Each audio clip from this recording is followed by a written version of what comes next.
कि how do files come into existence और वो कहाँ से आती हैं।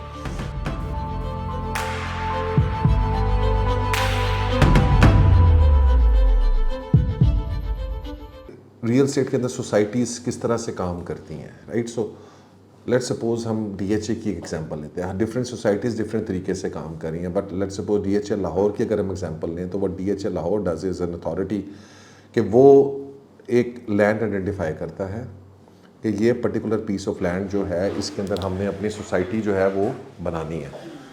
सो let's suppose this is that piece of land. अब ये हम एग्जांपल के तौर पे ले लेते हैं कि ये 2000 एकर्स है। Acres, canals, marlas, square feet. So this is how it works, right. सबसे जो मिनिमम आप करते हैं स्क्वायर फीट है, फिर स्क्वायर मीटर है, ठीक है जी, या स्क्वायर यार्ड कर लें, स्क्वायर मीटर कर लें। उसके बाद आपके मरलाज आ गए, उसके बाद आपके कैनाल्स आ गए, ठीक है जी ना, फिर उसके बाद एकर्स आ गए, ठीक है जनाब, फिर आगे 100 मुरब्बे उस पर चले गए आप उसके स्क्वायर। अब this is 1 square feet, this is 1111 चारों साइड से जो है 1 square feet, right. So that's we understand. वो स्क्वायर मीटर वो हो गया, बड़ा हो गया थोड़ा सा। एक मरले के अंदर एग्रीकल्चर लैंड में, ये बड़ी इंपॉर्टेंट बात है, एग्रीकल्चर लैंड में 272 स्क्वायर फीट होते हैं और इधर 225 होते हैं, right. So that is how it is defined. अगर आप एग्रीकल्चर लैंड, रॉ लैंड लेने जाते हैं तो मरला आपको ज़्यादा बड़ा मिलता है। जब आप कंस्ट्रक्शन सोसाइटीज़ में उधर जाते हैं तो वहाँ पे मरला आपको 225 के हिसाब से मिलता है। सो this is a difference. Agriculture land के अंदर मरला क्या है और उसके अंदर मरला डिफरेंट है, ठीक है जी। अच्छा, फिर उसके बाद 10 मरले अंडरस्टूड है, जिसके अंदर 10 मरले यानी 10 × 225 करेंगे तो 250 स्क्वायर फीट होंगे। अच्छा, एक किनाल के अंदर 20 मरले होते हैं। 1 किनाल हैज़ 20 मरलास। 20 मरलास को आप इसी तरह से 225 के साथ, 20 को 225 के साथ करेंगे तो 4500 स्क्वायर फीट होगा। So that's basic understanding concepts, you know, all those people who are watching us as well, जिनको नहीं पता कि जी मरला क्या है, स्क्वायर फीट क्या है और 10 मरले क्या है, किनाल में 20 है, 2 किनाल में 40 मरले होते हैं, ठीक है जी। इसी तरह से एकड़ के आप 8 मरले आप, लेकिन अगर आप वो एग्रीकल्चर लैंड में, रॉ लैंड में ले रहे हैं तो वो फिर 272 स्क्वायर फीट हो गए एक मरले में, उसकी कैलकुलेशन डिफरेंट होगी। उसमें मरला फिर वो 10 ज़रबे 272 272 होगा। अब let's suppose 2000 acres of land उन्होंने की।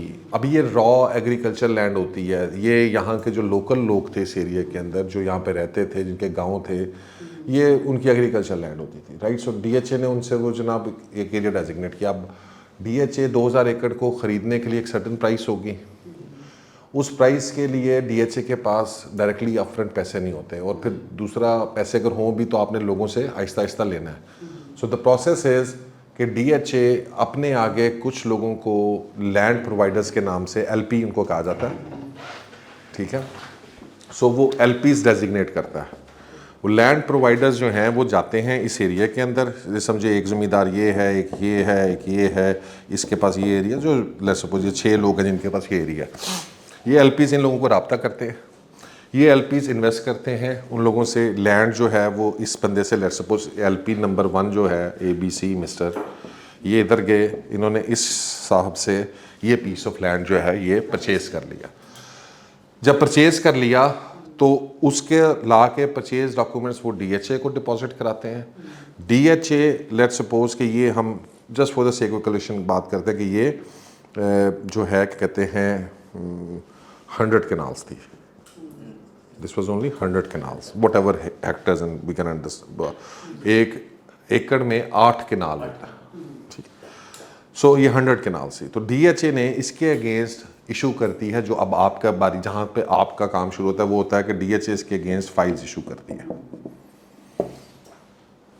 ठीक है।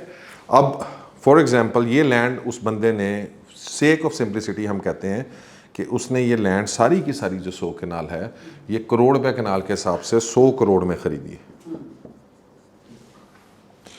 और यूजुअली इसके अंदर डायनामिक को समझना ज़रूरी है ताकि आपको पता चले कि जी के फाइल्स के अंदर प्राइसेस क्यों इतनी चेंज होती है।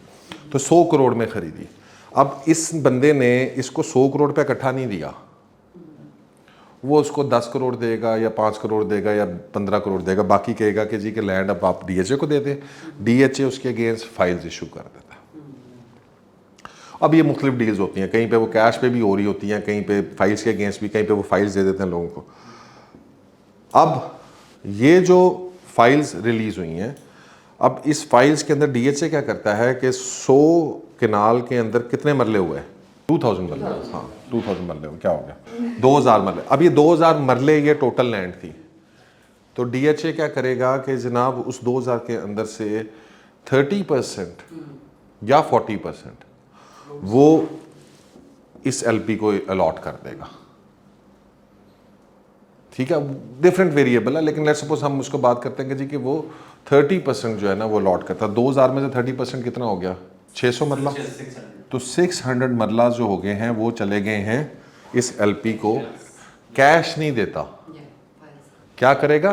फाइल्स मरले देगा, उन मरलों की फिर फाइल्स बनती हैं, राइट। सो वो मरले जाके वो उसकी 5 मरले की या 10 मरले की, वो डिपेंडिंग अपॉन डिफरेंट डील्स जो भी उनकी होती हैं, उसमें नहीं हमने जाना। But the main purpose is to understand कि how do files come into existence और वो कहाँ से आती हैं। अब ये 600 मरले की वो जाके फाइलें ले सकता है। सो ईज हम ये बात करते हैं कि जी कि उसने किनाल की, अब 600 को डिवाइड करें 20 के साथ तो कितनी फाइलें होगी? 30 फाइलें हो गई। तो 30 files 1 canal 1 into canal existence में आ गई। 30 फाइल्स 1 इंटू किनाल एग्जिस्टेंस में आ गई।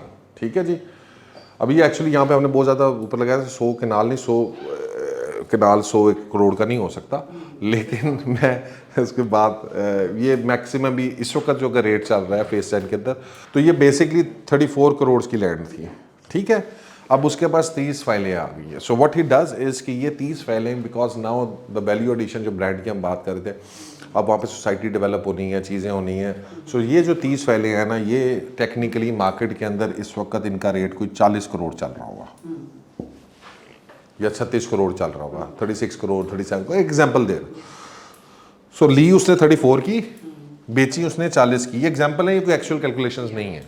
सो that is where he earns profit. उसने 6 करोड़ रुपया प्रॉफिट कमा लिया।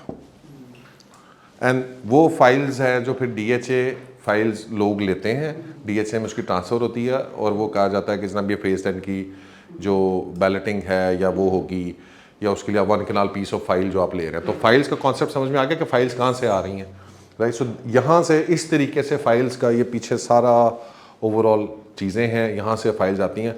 बाज़ का जो प्राइवेट डेवलपर्स हैं वो लैंड खुद से प्रोक्योर कर लेते हैं, उसके बाद फिर उसके अंदर से वो खुद ही फाइल्स इशू कर देते हैं।